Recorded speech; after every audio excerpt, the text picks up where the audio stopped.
O Supremo Tribunal Federal começou o julgamento sobre a existência de vínculo trabalhista entre motoristas e aplicativos de transporte. O ministro Edson Fachin afirmou que existem cerca de 10 mil ações sobre esse assunto e, por isso, a Corte precisa unificar nacionalmente essa questão. O julgamento virtual acontece até o dia 1º de março e, se for aceita a repercussão geral do tema, o STF deve definir uma orientação para disputas em casos semelhantes que existem em outras instâncias da Justiça. Após esse passo, o Supremo vai marcar um julgamento para debater a validade do vínculo de emprego dos motoristas com os aplicativos. Para a gente entender mais esse assunto, a gente recebe agora o advogado especialista em Direito do Trabalho, Mauro Menezes. Boa noite, Mauro. Obrigado pela participação aqui conosco. Eu queria começar nossa conversa tentando entender, existe um caminho já que o Supremo deve seguir, ou seja, um meio termo, ou definindo que não, essas pessoas de fato têm contrato, então tem que seguir o parâmetro da CLT. Dá para dizer mais ou menos o que eles devem decidir? Boa noite, Gustavo. Boa noite, Renata. Ainda é muito cedo para prever como se desenvolverá esse julgamento. Estamos ainda numa fase preliminar em que o Supremo discute se existe ou não a chamada repercussão geral, ou seja, se é um tema que cabe ao Supremo Tribunal Federal proceder a um julgamento que tenha um alcance para além do caso concreto e que, de uma certa forma, condicione o exame do restante do Poder Judiciário sobre o assunto, especialmente a Justiça do Trabalho. Não existe uma tendência definida. Esse é um tema polêmico, é um tema controverso, não apenas no Brasil, mas no mundo. Por exemplo, no Reino Unido, na Alemanha, os motoristas de aplicativo são, portanto, considerados empregados. Existem decisões conflitantes no país. A eventual proclamação de uma repercussão geral a partir dessa decisão que está esboçada no voto hoje proferido pelo ministro Edson Fachin dá a oportunidade de que o assunto seja debatido em toda a sua profundidade, sobretudo para conhecer a realidade social daqueles que trabalham em aplicativos, não apenas de transporte, mas outro tipo de aplicativo também. Isso pode fazer com que uma decisão semelhante alcance essas outras relações de trabalho. Mauro, muito boa noite para você. Os motoristas de aplicativo, eles trabalham sem vínculo empregatício, compram o próprio carro, fazem a manutenção do carro, estão sujeitos ali aos riscos, mas ao mesmo tempo também estão impostos às leis da empresa, né? Às promoções, aos preços impostos pela empresa. A empresa diz que eles não são funcionários, que eles seriam microempresários. Essa classificação faz sentido? Ao meu ver, não faz sentido. Nós temos uma relação que é mediada fundamentalmente não pela posse ou pela propriedade do veículo, mas sim pela plataforma digital. E é importante deixar bem claro que esse processo da chamada uberização pode alcançar muitos outros setores da economia.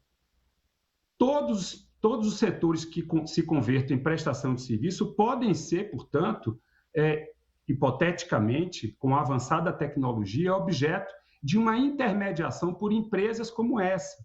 Então, é algo muito sério, porque a incidência da tecnologia, Renata, não pode, de forma alguma, implicar na eliminação da proteção social que está prevista, inclusive, no próprio texto constitucional, não só na CLT. É a própria Constituição que faz com que as relações de trabalho tenham que assegurar direitos àqueles que são a parte mais fraca, aqueles que são contratados. E como você bem lembrou, quem impõe as regras nesse tipo de relação é justamente a plataforma digital. O controle é feito a partir daí, do próprio mecanismo tecnológico, que é, portanto, o vetor de toda a relação.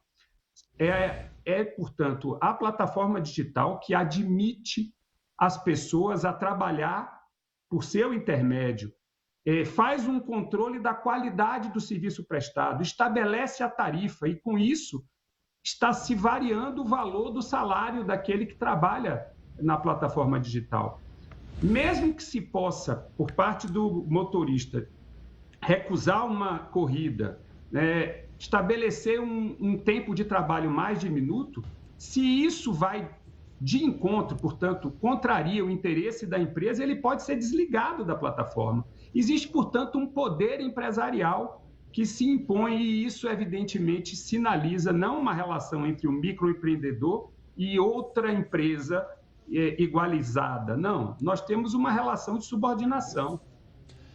Professor, muito se fala aqui, muito se reclama muitas vezes do Supremo Tribunal Federal em decidir assuntos, mas nesse caso específico, faltou papel do Congresso? A gente teve uma reforma trabalhista não muito tempo, 2017, mas a gente teve as dúvidas sobre a questão da uberização só aumentaram diante da plataforma tecnológica que só cresceu. Falta o Congresso deixa de lado e não discute, não debate, seja uma nova forma de olhar para esses casos, ou debater, ou definir, não, isso aqui é CLT e ponto final. É um erro do nosso Congresso não agir nesse caso e aí vai, mais uma vez, parar no STF. O Poder Legislativo tem a competência para aprofundar, sobretudo, fenômenos que se referem a temas jurídicos e que são fenômenos recentes. Seria saudável se esse assunto pudesse ser esclarecido e tratado no seu detalhe pelo Poder Legislativo. Mas eu diria, Gustavo, que a própria lei já existe. A CLT diz no artigo 6º que os meios telemáticos ou informatizados, eles podem gerar uma relação de subordinação que se conforma numa relação de emprego, uma vez que, de acordo com a própria CLT, artigos 2º e 3º, nós tenhamos ali a verificação das condições de assalariamento, de tempo de trabalho despendido, de vinculação àquele empregador, ou seja, já temos lei que trata do assunto, não precisaríamos de uma lei específica, muito embora, eu concordo, o fenômeno da tecnologia sugira sempre uma atualização legislativa. O Supremo Tribunal Federal, e mais que ele, a própria Justiça do Trabalho, que eu lembro muito bem, é especializada e é uma justiça, portanto, que tem os atributos de conhecer esses meandros da relação trabalhista, ficam, portanto, vinculados àquilo que está escrito na Constituição, que assegura um valor social do trabalho que não pode ser desprezado a partir de uma noção superlativada da livre iniciativa, e a própria lei, a lei trabalhista que existe, a CLT, que estabelece, inclusive, a impossibilidade desse tipo de burla, desse tipo de eventual simulação de uma relação como se fosse uma relação entre iguais, uma relação entre empresários, mas, na verdade, existe alguém ali que está sendo explorado por um empregador muitíssimo mais poderoso. Repito, países outros como Reino Unido, Alemanha, nos Estados Unidos, a Califórnia, por soluções legislativas ou mesmo soluções judiciais, já vem dizendo, olha, essa é uma relação que não pode ser tida como uma relação entre empresários. É o que você disse, né, Mauro? Vai além da área digital somente, né? É um processo que vem sendo desenhado já no mercado de trabalho e que, na verdade, os aplicativos, a revolução digital acabaram catalisando isso, né? Mauro, queria te agradecer muito pela participação aqui mais uma vez. Muito obrigado, Renata, Gustavo. Obrigado a todos que assistem a Record News.